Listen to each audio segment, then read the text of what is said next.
அமெரிக்க அதிபருடைய மத்திய கிழக்குக்கான தூதராக இருக்கக்கூடிய ஸ்டீவ் விட்காஃப் தற்போது ஈஜிப்ட் வந்தடைந்திருக்கிறார். அதே போன்று குஷ்னர் டொனால்ட் ட்ரம்பினுடைய மருமகன், ஆனால் அவர் இந்த மத்திய கிழக்கு தொடர்பான செயல்பாடுகளுக்கு முன்னுரிமை கொடுத்து செயல்படக்கூடிய ஒருவராக அமெரிக்க அரசு வைத்துக் கொண்டிருக்கிறது. அவர் வந்திருக்கிறார். அதே போன்று இஸ்ரேலுடைய அதிகாரிகளும் வந்திருக்கிறார்கள். ஆனால் இவங்க யாருமே நேரடியான பேச்சுவார்த்தைகள் இதுவரைக்கும் ஈடுபடவில்லை.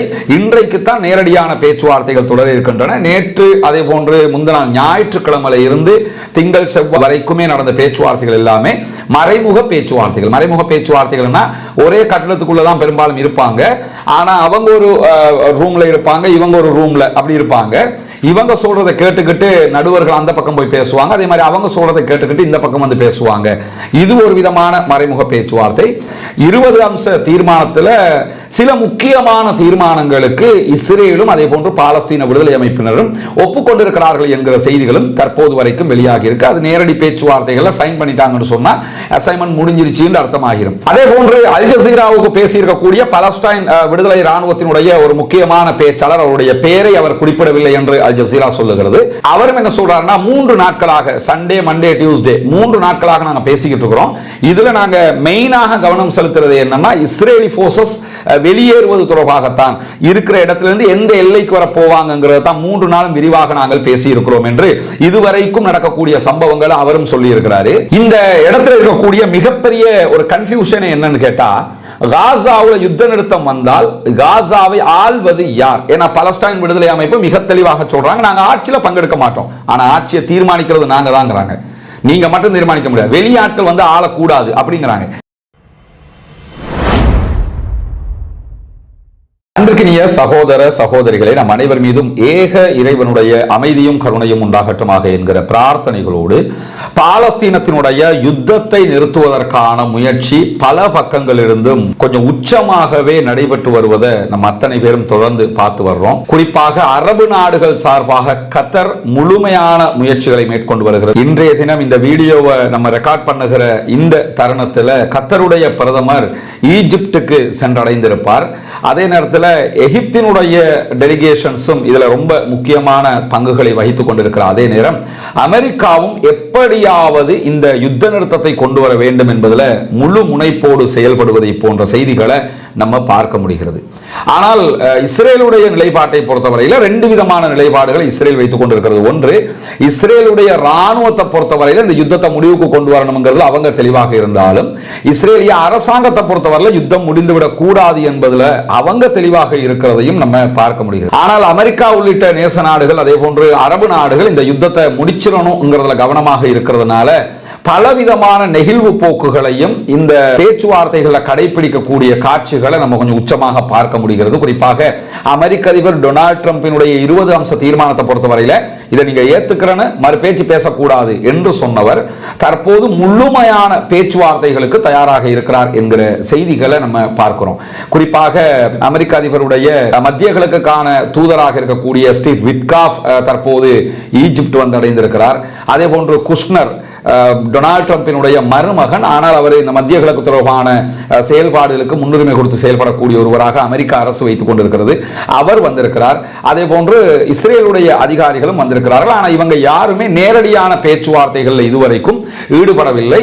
இன்றைக்கு தான் நேரடியான பேச்சுவார்த்தைகள் தொடர இருக்கின்றன. நேற்று அதே போன்று முந்தின நாள் ஞாயிற்றுக்கிழமையில இருந்து திங்கள் செவ்வாய் வரைக்குமே நடந்த பேச்சுவார்த்தைகள் எல்லாமே மறைமுக பேச்சுவார்த்தைகள். மறைமுக பேச்சுவார்த்தைகள்னா ஒரே கட்டடத்துக்குள்ளதான் பெரும்பாலும் இருப்பாங்க. ஆனா அவங்க ஒரு ரூம்ல இருப்பாங்க, இவங்க ஒரு ரூம்ல அப்படி இருப்பாங்க. இவங்க சொல்றதை கேட்டுக்கிட்டு நடுவர்கள் அந்த பக்கம் போய் பேசுவாங்க. அதே மாதிரி அவங்க சொல்றதை கேட்டுக்கிட்டு இந்த பக்கம் வந்து பேசுவாங்க. இது ஒரு விதமான மறைமுக பேச்சுவார்த்தை. 2ஆம் கட்ட மறைமுக பேச்சுவார்த்தை என்னன்னா, இதுல இஸ்ரேல் பங்கெடுக்கவே இல்லை. பாலஸ்தீன விடுதலை அமைப்பை சேர்ந்தவர்களும் இஸ்லாமிய நாடுகள், குறிப்பாக ஈஜிப்ட், கட்டர், அதே போன்று துருக்கி ஆகிய நாடுகளுடைய அதிகாரிகள் நேரடியாக பேச்சுவார்த்தைகளை நடத்தி நம்ம என்ன மாதிரியான காரியங்களை செய்யலாம் என்கிறத பற்றி அவர்கள் கலந்துரையாடி இருக்கிறார்கள். அதிலும் கத்தருடைய பிரதமருடைய அறிவிப்பு பிரகாரம் இதுவரைக்கும் பேசி எதுவுமே ஆல்ரெடி பிளான் பண்ணிட்டு போய் நாங்க பேசினதில்லை. அங்க நின்று நாங்க சில முடிவுகளை எடுத்திருக்கிறோம். அந்த முடிவுகளை அமெரிக்காவோட பேசிக் கொண்டிருக்கிறோம். அமெரிக்காவோட பேசும்போது அவங்களும் அதற்கான நெகிழ்வான பதில்களை எங்களுக்கு தந்து கொண்டிருக்கிறார்கள் என்பதுதான் இதுவரைக்கும் இருக்கக்கூடிய சாராம்சமாக இருக்கிற நிலையில 20 அம்ச தீர்மானத்தில் சில முக்கியமான தீர்மானங்களுக்கு இஸ்ரேலும் அதே போன்று பாலஸ்தீன விடுதலை அமைப்பினரும் ஒப்புக்கொண்டிருக்கிறார்கள் என்கிற செய்திகளும் தற்போது வரைக்கும் வெளியாகி இருக்கு. அது நேரடி பேச்சுவார்த்தைகளை சைன் பண்ணிட்டாங்கன்னு சொன்னா அசைன்மெண்ட் முடிஞ்சிருச்சு என்று அர்த்தமாகிறது. ஆனால் இப்போது நடக்கக்கூடிய இந்த விவகாரங்கள் தொடர்பாக அமெரிக்க அதிபர் டொனால்ட் ட்ரம்ப் நேற்றைய தினம் ஊடகங்களுக்கு பேசும்போது காசா தொடர்பான ஒரு உண்மையான ஒப்பந்தத்திற்கான வாய்ப்புகள் நமக்கு ரொம்ப சீக்கிரமாகவே ஏற்பட்டுவிடும் என்கிற ஒரு நம்பிக்கையான வார்த்தைகளை சொல்லி இருக்கிறார்ங்கிறத நம்ம பார்க்க முடியும். நேற்று அக்டோபர் 7 காசா யுத்தம் ஆரம்பிக்கப்பட்டு 2 ஆண்டுகள் கழிந்த நிலையில தான் அமெரிக்க அதிபர் இந்த பேச்சுவார்த்தைகள், அரபு நாடுகளுடைய தன்மைகள், அரபு நாடுகள் என்ன சொல்றாங்கிறதெல்லாம் வச்சு இந்த கருத்துக்களை சொல்லி இருக்கிறார். இப்படியான சூழல்ல தான் செவ்வாய்க்கிழமை இரவு ஆகும்போது பாலஸ்தீன விடுதலை அமைப்பினுடைய அனைத்து அமைப்புகளும் கிட்டத்தட்ட 14 அமைப்புகள் காசாவுக்குள்ள போராடிக்கிட்டு இருக்காங்க. இந்த 14 அமைப்புகள்ல ஈவன் பாலஸ்தீன அத்தாரிட்டி இருக்கிறாங்களா இல்லையா, மஹ்மூத் அப்பாஸினுடைய அந்த பாலஸ்டைன் அத்தாரிட்டி, அவர்களுடைய ஒரு பிரிவு தான் ஃபத்தாஹ். ஃபத்தாஹினுடைய ஆட்சி தான் வெஸ்ட் பேங்க்ல நடக்குது. இந்த ஃபத்தாஹினுடைய ஆயுத குழுவும் காசாவுக்குள்ள இருக்கிறாங்க. அதுல இருக்கக்கூடிய ஒரு முரண்பாடு என்னன்னு கேட்டா, ஃபத்தாஹ் முழுவதுமாக இஸ்ரேலையும் அமெரிக்காவையும் சார்ந்து நிற்கிறது. ஆனால் அதனுடைய ஆயுத குழு முழுவதுமாக காசாவுல பாலஸ்தீன விடுதலை போராளிகளோடு இணைந்துதான் முழு போராட்டங்களையும் மன நிறைவோடு செய்து கொண்டிருக்கிறார்கள்.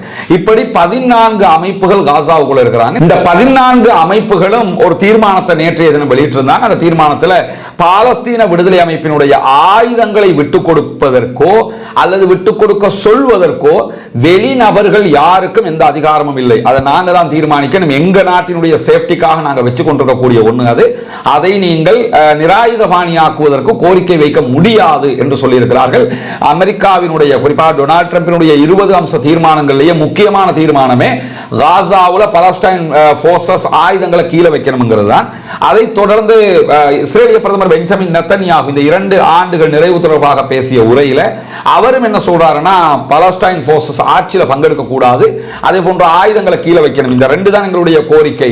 அவங்களை எங்களால தோக்கடிக்க முடியாம இருக்குது, ஆனா நாங்க செதைச்சிருக்கிறோம் அப்படிங்கிறாரு. அதை நம்ம நேற்றைய வீடியோவிலேயே அப்டேட் வீடியோவில் ரொம்ப தெளிவாக விரிவாக பேசி இருக்கிறோம். பாலஸ்தீன விடுதலை அமைப்பை தோற்கடிக்க முடியாது என்பதை இஸ்ரேல் பிரதமர் வெளிப்படையாகவே ஒப்புக்கொள்ளுகிற அந்த சந்தர்ப்பத்தில் தான் ஆயுதங்களை கீழே வைக்கணும்ங்கிறார். என்ன காரணம்னா, யுத்தம் பண்ணி அவங்களை ஜெயிக்க முடியல. இப்படி ஒரு பேச்சுவார்த்தையை நடத்தியாவது நம்ம எதை செய்யணுமோ அதை செஞ்சிருவோம். நம்ம யுத்தத்தில் பாலஸ்டைன் போர்சஸ் ஆயுதங்களை கீழே வைக்கிற அளவுக்கு யுத்தம் பண்ணுவோம்னு நினைச்சோம், அதை நடத்த முடியல. அவங்க ஆட்சியை பறிக்கணும்னு நினைச்சோம், அதை செய்ய முடியல. இப்ப சமாதான பேச்சிலேயாவது அதை செஞ்சிட்டோம்னா தான் நமக்கு கெத்தாக எலெக்ஷனுக்கு போக முடியும், இல்லைன்னா நம்மளை வீட்டுக்கு அனுப்பிடுவாங்கிறதுனால அவருடைய நிலைப்பாட்டில் நின்று இந்த கருத்துக்களை சொல்லி இருக்கிறார். இப்படியான சூழல்ல தான் பாலஸ்தீன விடுதலை அமைப்பினுடைய ஒரு முக்கியமான தலைவர்களில் ஒருவராக இருக்கக்கூடிய ஃபௌசி ஃபர்ஹூம் அவங்க கருத்துக்களை வெளியிட்டிருக்கிறாங்க. அவர் சொல்லும் போது என்ன சொல்றாருன்னா, பாலஸ்தீன விடுதலை அமைப்பு சமாதானத்துக்கு எப்போதும் தயாராக இருக்கிறது, ஆனால் எங்களுடைய நிலப்பகுதி எங்களுக்கு வேண்டும். இஸ்ரேலிய போர்சஸ் காசாவை விட்டு மொத்தமாக வெளியேற வேண்டும், அதற்கான காலக்கெடு நிர்ணயிக்கப்பட வேண்டும். அவங்க வெளியேறுவது குறித்து அமெரிக்காவினுடைய 20 அம்ச தீர்மானத்தில் எந்த தெளிவான விவகாரமும் இல்லை. எனவே அதைத்தான் நாங்க பேசிக்கிட்டு இருக்கிறோம் அப்படிங்கிறார். இங்கோட நீங்க கவனிச்சுக்கிறீங்க, இந்த பேச்சுவார்த்தைகள் ஆரம்பித்ததற்கு பிறகு இது தொடர்பான கருத்துக்களை வெளியிடக்கூடிய பாலஸ்தீன விடுதலை அமைப்பினுடைய தலைவர்கள் எல்லாம் புதியவர்களாக இருக்கிறார்கள். புதியவர்கள்னா நமக்கு புதியவர்கள், ஊடகங்களுக்கு புதியவர்கள், உலகத்துக்கு புதியவர்களாக இருக்கிறார்கள். இந்த ஃபௌசி ஃபர்ஹூம் என்கிற பேரை இந்த 2 வருஷத்துல நம்ம எங்கேயுமே கேட்கல.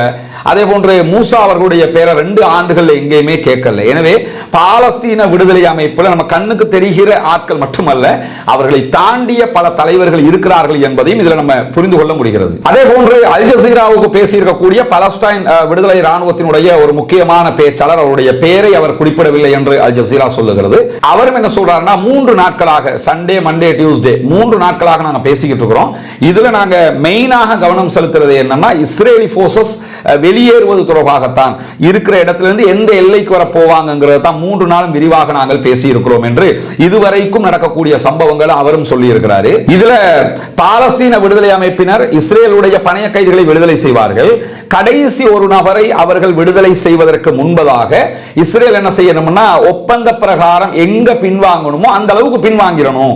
உதாரணமாக நார்த் காசாவுல கடைசி வரைக்கும் அவங்க பின்வாங்கணும் என்று ஒப்பந்தம் வருமாக இருந்தால் அந்த பின்வாங்கினதுக்கு பிறகுதான் அந்த கடைசி நபரை அவங்க விடுதலை பண்ணுவாங்க. இப்படி அந்த ஒப்பந்தத்தில் நாங்க எங்களுக்கு ஒரு பிடிமானத்தை வச்சுக்கிட்டு தான் நாங்க பேசிக்கிட்டு இருக்கிறோம் அப்படின்னு சொல்லி அவரும் அல் ஜசீராவுக்கு தகவல் சொல்லி இருக்கிறார். இந்த நேரத்தில் தான் பாலஸ்தீன விடுதலை அமைப்பினுடைய அரசியல் துறை பொறுப்பாளராக இருக்கக்கூடிய ஹலீல் அல் ஹையா, கத்தார்ல இவரை இலக்கு வச்சு தான் தாக்குதல் நடத்தப்பட்டது. அல்லாஹ்வுடைய அருளால் அவர் பாதுகாக்கப்பட்டிருக்கிறார். தற்போது ஊடகங்களுக்கு வந்து பேசிக் கொண்டிருக்கிறார். இஸ்ரேலுடைய அரச தொலைக்காட்சிக்கு அவர் வழங்கி இருக்கக்கூடிய ஒரு பேட்டியில் என்ன சொல்றாருன்னா, இந்த யுத்த நிறுத்தம் தொடர்பாக எங்களுக்கு டொனால்ட் ட்ரம்ப் நேரடியாகவே உத்தரவாதம் அளிக்க வேண்டும், கேரண்டியை அவர் தான் பண்ணணும். பிளஸ் இதற்கு அரபு நாடுகள் மெயினாக கேரண்டியை பெற்றுக்கொள்கிற இடத்துல இருக்கணும். அவர் எங்களுக்கு கேரண்டி பண்ண தேவையில்லை, அரபு நாடுகளுக்கு பண்ணணும். இந்த கேரண்டியை நாங்க ஏன் டொனால்ட் ட்ரம்ப்ட கேட்கிறோம், அரபு நாடுகிட்ட கொடுங்கன்னு ஏன் சொல்றோம்னு சொன்னா, இஸ்ரேலை ஒரு நிமிடம் ஒரு துளி கூட நாங்கள் நம்புவதற்கு தயார் இல்லை. இந்த வேர்டை மட்டுமே அவர் ஒரு 3-4 வாட்டி சொல்றாரு. அதுல இஸ்ரேலை நாங்க நம்பவே மாட்டோம், ஒரு காலத்திலும் நம்ப மாட்டோம். எனவே இஸ்ரேல் எல்லாம் எங்களுக்கு வந்து வாக்குறுதி நாங்க இப்படி செய்வோம் அப்படி செய்வோம்ங்கறத நாங்க நம்ப போறது இல்ல. அமெரிக்க அதிபர் டொனால்ட் ட்ரம்ப் வாக்குறுதி தர வேண்டும், கேரண்டி தர வேண்டும். அந்த கேரண்டி எங்களிடம் தர தேவையில்லை, அரபு நாடுகளிடம் அவர் கொடுக்க வேண்டும் அப்படின்னு சொல்லி ஹலீல் அல் ஹையா அவர்கள் ஈஜிப்டினுடைய அரசு தொலைக்காட்சிக்கு வழங்கி இருக்கக்கூடிய பேட்டில தெளிவா சொல்றாரு. அது ஒரு தலைமைத்துவ பண்போடு சேர்ந்த அழகான ஒரு வாதமாக இருந்தது. என்னன்னா, ஒரு தலைவர் இப்படித்தான் பேசணும். இந்த நேரத்தில் இவ்வளவு அடிக்கிறானே, நம்மளும் திருப்பி அடிச்சுக்கிட்டு இருக்கிறோம், ஆனா மக்கள் நிறைய கொல்லப்பட்டுக்கிட்டு இருக்கிறாங்க, ஒரு யுத்தத்தில் என்ன நடக்க போகுதுங்கிற ஒரு பதட்டமான சூழல் தான். இந்த பதட்டமான சூழல்லையும் பதட்டம் இல்லாமலேயே ஒரு தெளிவான முடிவை எடுப்பவர் தான் ஒரு மிகச்சிறந்த ஆளுமை மிக்க தலைவராக இருப்பார். ஹலீல் அல் ஹையா அவங்கள்ட்ட இஸ்மாயில் ஹனியாவுக்கு இருந்த, யஹ்யா சின்வாருக்கு இருந்த அந்த திறமைகளை நம்ம பார்க்க முடிகிறது. அல்லாஹ்வுடைய அருளால அவர் இந்த தெளிவான ஒரு நிலைப்பாட்டை ஈஜிப்டினுடைய தொலைக்காட்சிக்கு சொல்லி இருப்பதையும் அல் ஜசீரா சுட்டிக்காட்டி இருக்கிறது. ஆனாலும் ஓவராலா நம்ம பார்த்தோம்னா, கத்தருடைய வெளியுறவுத்துறையினுடைய பேச்சாளர் மஜித் அல் அன்சாரி அவங்க சொல்லக்கூடிய செய்திகள்ல எது எப்படி போனாலும் எகிப்தில் நடைபெற்று வரக்கூடிய இந்த பேச்சுவார்த்தைகளை பாலஸ்தீன விடுதலை அமைப்பு யுத்தத்தை முடிவுக்கு கொண்டு வருவதற்காக நிறைய நெகிழ்வு தன்மைகளை காட்டிக்கிட்டு இருக்காங்க. அதே மாதிரி நாங்க இஸ்ரேலோடையும் பேசிக்கிட்டு இருக்கிறோம். அவங்கள பொறுத்தவரை இந்த யுத்தத்தை எப்படியாவது முடிக்கணும்ங்கிறது அவங்களுடைய ஒரு தேவையாக இருக்கிறது. ஏன்னா அவங்களுடைய ஃபோர்ஸஸ் உடைய தேவையாக இருக்கிறது. ஏன்னா நிறைய ஃபோர்ஸஸ் இந்த யுத்தத்தில் இழந்துட்டாங்க, தோல்விக்கு மேல தோல்வியை சந்திச்சிட்டாங்க. இனிமேலும் அவங்களால யுத்தம் பண்ண முடியாது, உள்நாட்டு குழப்பம் வேற வந்துகிட்டு இருக்குது. அரசாங்கம் என்ன சொன்னாலும் யுத்தத்தை முடிக்கணும்ங்கிறதுல ராணுவம் கவனமாக இருக்கிற காரணத்தினால பேச்சுவார்த்தைகள்ல நிறைய விட்டு கொடுப்புகள் நடைபெற்றுக் கொண்டிருக்கிறது. குறிப்பாக அமெரிக்காவினுடைய ஒரு பிரஷர் இருக்கிறதுனாலையும் இஸ்ரேலுடைய பேச்சுவார்த்தை குழு வந்து சில விட்டு கொடுப்புகளோட பேச்சுவார்த்தை நடத்துறாங்க. வலமையில வரக்கூடிய குழு இந்த பேச்சுவார்த்தைக்கு வரல, கொஞ்சம் யங்கஸ்டாக அனுப்பப்பட்டிருக்கிறாங்க, கொஞ்சம் பிரேவா யோசிக்கக்கூடிய யங்கஸ்டாக இருக்கக்கூடியவங்க வந்திருக்கிறாங்க. எனவே பேச்சுவார்த்தைகள் சுமூகமாக போய்கொண்டிருக்கிறது. இன்றைக்கு தான் நிஜமான நேரடி பேச்சுவார்த்தைகள் நடைபெற இருக்கிறது என்கிற செய்திகளை கத்தருடைய வெளியுறவுத்துறை பேச்சாளராக இருக்கக்கூடிய மஜித் அல் அன்சாரி அவர்கள் வெளியிட்டிருக்கக்கூடிய கருத்துல நம்ம பார்க்க முடிகிறது. இந்த இடத்துல இருக்கக்கூடிய மிகப்பெரிய ஒரு கன்ஃபியூஷன் என்னன்னு கேட்டா, காசாவில் யுத்த நிறுத்தம் வந்தால் காசாவை ஆள்வது யார்? ஏன்னா பலஸ்தீன் விடுதலை அமைப்பு மிக தெளிவாக சொல்றாங்க, நாங்க ஆட்சியில பங்கெடுக்க மாட்டோம், ஆனா ஆட்சியை தீர்மானிக்கிறது நாங்க தான்ங்கறாங்க. நீங்க மட்டும் தீர்மானிக்க முடியாது, வெளியாட்கள் வந்து ஆளக்கூடாது அப்படிங்கிறாங்க. எனவே உள்ளுக்குள்ள இருக்கக்கூடிய ஒரு டீம் தான் ஆள போகிறதுன்னா அந்த டெக்னிக்கல் டீம் யாரு என்கிற ஒரு கேள்வி இருக்கிறது. காசாவை யார் கட்டி எழுப்ப போகிறார்கள்? ஏன்னா இந்த 2 ஆண்டுகளுக்குள்ளான அழிவை நீங்க பாத்தீங்கன்னா கிட்டத்தட்ட 60 பில்லியனுக்கு மேற்பட்ட அழிவுகள் காசாவில் ஏற்பட்டிருக்கிறது. அரபு நாடுகள் நினைச்சா 60 பில்லியன் மேட்டரே கிடையாது. 400 மில்லியன் பெறுமதியான பிளைட் அமெரிக்க அதிபருக்கு கொடுத்தது கத்தர், Saudi Arabia 2 trillion, UAE 2 trillion, கத்தர் 2 ட்ரில்லியன் என்று சொல்லி அள்ளி அள்ளி கொடுத்தாங்க அமெரிக்காவுக்கு இன்வெஸ்ட்மெண்ட்டுக்கு. எனவே அவங்கள்ட்ட பணத்துக்கு பஞ்சம் கிடையாது. நம்ம எல்லாம் பில்லியன்ல யோசிக்கிறோம். இலங்கை கவர்மெண்ட்ல எவ்வளவு பணம் இருக்குதுன்னு கேட்டீங்கன்னா 6 பில்லியன் யூஎஸ் டாலர்கள் எங்கள்கிட்ட பேலன்ஸ் இருக்குது அப்படிங்கிறாங்க. அதே மாதிரி நமக்கு பக்கத்தில் இருக்கக்கூடிய மால்டிவ்ஸ் எடுத்துக்கிட்டோம்னா அவங்க ஒரு 11 பில்லியன் யூஎஸ் டாலர் எங்க கிட்ட பேலன்ஸ் இருக்குது என்று சொல்லி அவங்க கடந்த ஆண்டு அறிக்கையில் சொல்லி இருந்தது நம்ம பார்க்கிறோம். இதே நேரத்தில் இந்தியாவை நம்ம எடுத்துக்கிட்டோம்னா அவங்களுடைய பேங்க் பேலன்ஸ் ஆக 600 பில்லியன் யூஎஸ் டாலர்கள் இருக்கிறது. இந்தியாவில் கூட 1 ட்ரில்லியன் யூஎஸ் டாலர் கூட பேங்க் பேலன்ஸ் கிடையாது. ஆனா அரபு நாடுகள் அசால்ட்டா 1 ட்ரில்லியன் 2 ட்ரில்லியன் அமெரிக்காவுக்கு அள்ளி கொடுக்கிற அளவுக்கு அவங்க பேங்க் பேலன்ஸ் டாலர்கள்ல கொளிச்சு போய் கிடக்குறாங்க. பணம் வேண்டிய அளவுக்கு இருக்கிறது. எனவே காசாவை கட்டி எழுப்புறதுக்கு 60 பில்லியன் எல்லாம் அவங்களுக்கு ஒரு காசா? அதெல்லாம் மேட்டரே கிடையாது அவங்களுக்கு.